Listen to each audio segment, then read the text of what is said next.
Bonjour à tous, merci d'avoir permis de présenter cette étude que nous avons réalisée à Brest.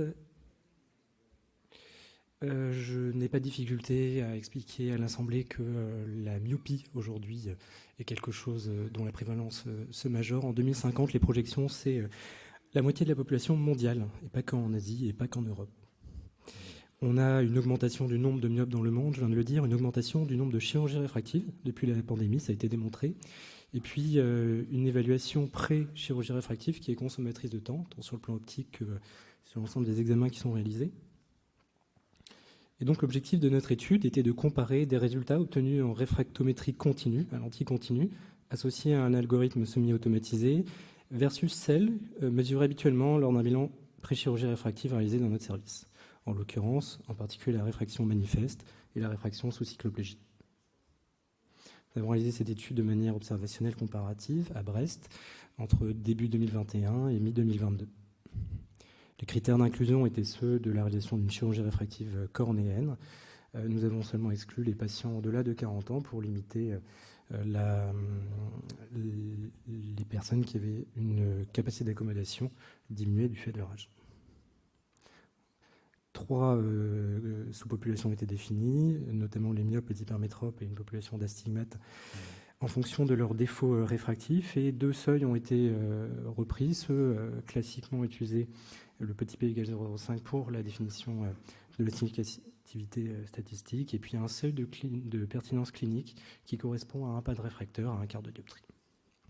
Alors voici comment se présente l'appareil. Il s'agit finalement d'un réfracteur avec une particularité qui est la lentille continue, un fluide qui ne nécessite plus de pas classique du quart de dioptrie. On a un algorithme semi-automatique qui va modifier en même temps la sphère et le cylindre tout en maintenant un équivalent sphérique constant, et on a un brouillard intelligent utilisant un optotype Vanish qui permet une meilleure discrimination. Nous avons choisi dans l'algorithme que nous avons proposé d'utiliser d'abord un smart brouillard, un smart fog avec un optotype déjà décrit, un débrouillage progressif, un ajustement simultané de la puissance du cylindre et de l'axe, puis un test duochrome et une acuité visuelle finale bilatérale. Nous l'avons donc comparé à ce que nous réalisons habituellement dans le service, en particulier une réfraction sous cycloplégie sous ski à colle et la réfraction manifeste réalisée le jour de la chirurgie. Nous avons inclus 300 patients, 593 yeux puisque certains unilatéraux, 139 hommes pour 161 femmes avec un âge moyen d'une trentaine d'années, des amétropies allant de moins 7,25 à plus 8 dioptries, des cylindres jusqu'à 5,25 dioptries. Ce qu'on peut mettre en évidence dans les résultats, c'est d'abord une différence entre le smart brouillard, notre algorithme, et la cycloplégie de l'ordre du quart de dioptrie, qui était non significative dans la population des myopes, mais qui l'est chez les hypermétropes.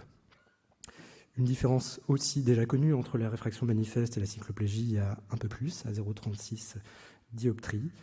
À nouveau mise en évidence de manière significative dans la population hypermétrope. Et puis une différence malgré tout dans le smart brouillard qui va venir se placer entre la cycloplégie et la réfraction manifeste que nous réalisons habituellement. Pour le cylindre, on avait des valeurs qui étaient toutes inférieures au seuil de pertinence clinique à un quart de dioptrie. Et nous avons utilisé une formule qui a permis de comparer les cylindres dans des coordonnées non polaires. Au total, on a une cycloplégie qui, par rapport à la manifeste, sous-estime, par rapport à la cycloplégie qui sous-estime la convexité.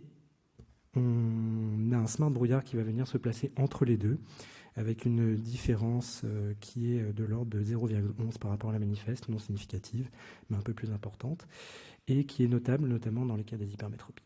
Pour l'astigmatisme, toutes les valeurs étaient inférieures au seuil clinique.